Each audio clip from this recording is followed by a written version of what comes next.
In a landmark judgment, the Supreme Court has ruled that it is not beyond the Right to Information Act. The judges, led by Chief Justice Ranjan Gogoi, along with 3 future Chief Justices, ruled in a constitutional democracy, judges cannot be above the law. At the same time, the right to information and the right to privacy are 2 sides of the same coin. None can take precedence over the other, and significantly, the court said in a majority judgment that the Chief Justice's office comes under the transparency law. But there are exceptions on whether the deliberations of the Supreme Court collegium, comprising 5 senior-most judges, in the appointment of judges or lawyers should be made public. The top court ruled that it should be decided on a case-by-case basis. We'll be joined here by 3 of India's finest lawyers, Harish Salve, Prashant, Bhushan and Aryaman Sundaram. But let's go across to Mr. Salve first. Mr. Salve, thanks very much for speaking to us. Does this mean that there'll be greater transparency in the appointment of judges? For example, a lot of questions have been raised on the appointment of Justice Qureshi as the Tripura High Court Chief Justice, the process over there. If someone was to file an RTI, would they get a response? The appointment of judges already has been sorted out. They have already put on the system what they are doing about which judges are getting appointed, which judges are getting transferred and all that. So all those resolutions and minutes are already on the system. Beyond that, I don't think there is a question of transparency coming in, because even if the RTI Act applies, the RTI Act is subject to limitations. Now, I mean, you can't give an RTI query saying, why did a judge write a particular judgment, or when did he write it, or whom did he discuss it with? Similarly, on certain areas like what was the discussion in the collegium, if a judge was appointed, which collegium member said what, those are not matters which are going to be covered by the RTI. So, Mr. Salve, the order says the RTI will be used on a case-by-case basis, as you mentioned, and apparently to keep the larger public interest in mind. But isn't that a serious limitation of what's been decided by the judges today? That is precisely what I'm saying, Vishnu, that they will decide from case to case. See, you're first of all, please understand, you're talking to a person who's a trenchant critic of the appointment system of judges through this collegium. So if you think the collegium system can be cleaned up by applying the RTI, you're completely wrong on that. The system of appointment has a big problem, and too much of transparency also creates a problem. Let me explain to you. You get 5 names to consider as judges. You appoint 2, you reject 3. What are you going to say? You will give the reason why you have not appointed those 3. Are you going to cast an aspersion on their character, saying those 3 we didn't appoint because we found one of them was a dubious character, we found one of them is given to drink, and the third fellow is incompetent? I mean, can you ever have a thing like this? So where is the question of applying transparency to such areas? It has to be on a case-by-case basis. This whole system is wrong. I agree with that. This whole system is wrong. But having said that, within this system, if you have to work this system, then the only way it can work is that to the extent possible, the information will be put on record. So would you therefore, Mr. Salve, agree that this is not the independence from accountability, independence of the judiciary, means it has to be independent from the executive? In other words, what we've done over here is we've taken a step, but true independence, in other words, independence from the executive, not being and being more accountable to the public, that we may have taken a step, but this is not true independence in that sense, in our right now to ask questions, that it's a process, but we've not gone that far.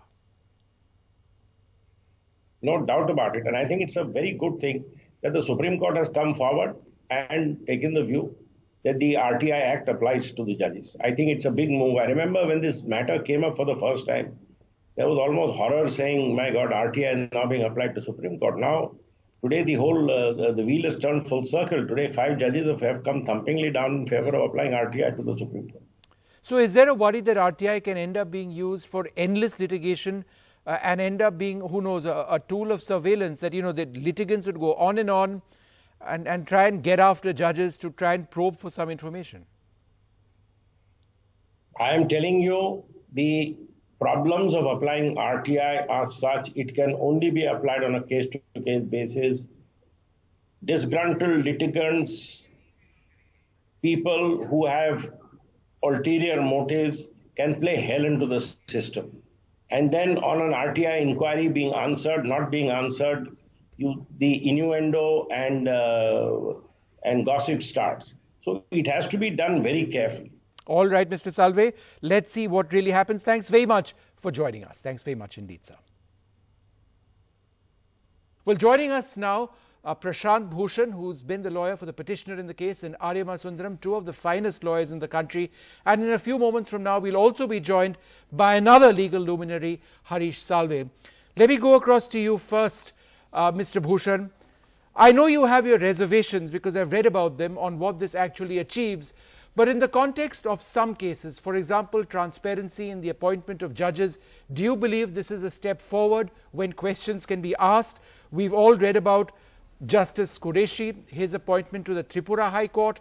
He was supposed to go to the Madhya Pradesh High Court earlier. That didn't happen. So in cases like this, can questions be asked through RTI? No, questions can be asked through RTI, but they have not conclusively decided whether the correspondence relating to appointment of judges must be made public or not, whether it would be covered by privacy or any other exception. They have left that issue open, even though that issue, to my mind, had been conclusively decided in S.P. Gupta, which is a 7-judge bench judgment, where 7 judges of the Supreme Court had held that all this correspondence relating to appointment and transfer of judges should be made public, and that there is no issue of either privacy or candor, etc., frankness or candor that should be applied. So therefore, they ought to have held, on the basis of that S.P. Gupta, that that kind of information should be made public. Okay. However, it's good that they have held that there is no contradiction between independence of the judiciary and transparency and accountability. Right. That you cannot seek refuge under independence of judiciary to hide things about the judiciary from the people. Okay. Mr. Aryaman Sundaram, what about cases where, for example, questions may be raised on the selection of judges for cases? Is that something which would come under RTI, or would that, for example, construe one of the areas when this would not apply? Well, to take it further from what Prashant has just said, there is a lot of areas which has not been specified by the court. You see, what the court has done is to clearly hold that 1, transparency is essential, 2, the judiciary is not an exception to that rule, 3, that it will not interfere with the independence of the judiciary should such transparency be available. Having said that, the court has also brought in a caveat, yes, saying that the exercise of the rights under the Right to Information Act will to an extent be couched or to an extent be restricted by other issues as the rights of privacy, to ensure that the judiciary itself is not in any way affected negatively, right, qua independence of judiciary and otherwise. And therefore it came down to a case-by-case basis. I tend to agree, unlike what Mr. Bhushan said, with this keeping of this bit of a grey area, because bringing things into a straitjacket then limits issues which arise later, which can create real problems at that given time. But I think it's within the general contours of the Right to Information Act what any public authority can be asked to disclose, and which would not be something which should be refused rightly, ought to be disclosed. It's interesting that you should. And even in the case of other public authorities, let me just finish this. You'll see, even in the case of other public authorities, when you ask for certain things, it's always open to the information officer to say, look here, this is not something which I should divulge, and this is not required under the Act, which is why the appellate provision is there.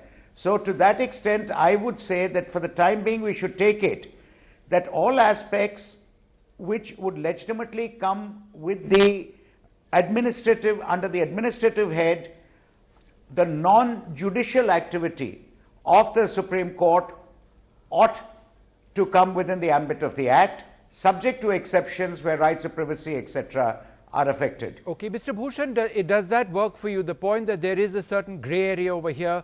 There are instances when an RTI request will be decided on a case-by-case basis. Is that good enough for you as a step forward?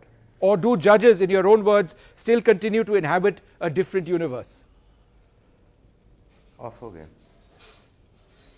No, obviously all the exemptions under RTI would apply to the judiciary also, including the exemption of privacy or fiduciary relationship. I am glad that they have held that information about assets given to the Chief Justice by the judges is not given in a fiduciary capacity.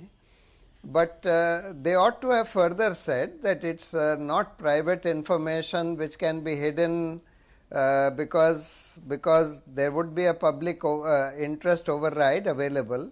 In fact, the Supreme Court had itself ruled that all people who contest elections will have to disclose their assets and liabilities, etc. Similarly, there are rules in the government asking various government servants to disclose their assets, liabilities. That's also provided under the Lokpal Act. So there is no reason why information about assets of judges should be considered private information which can be hidden under the Right to Information Act.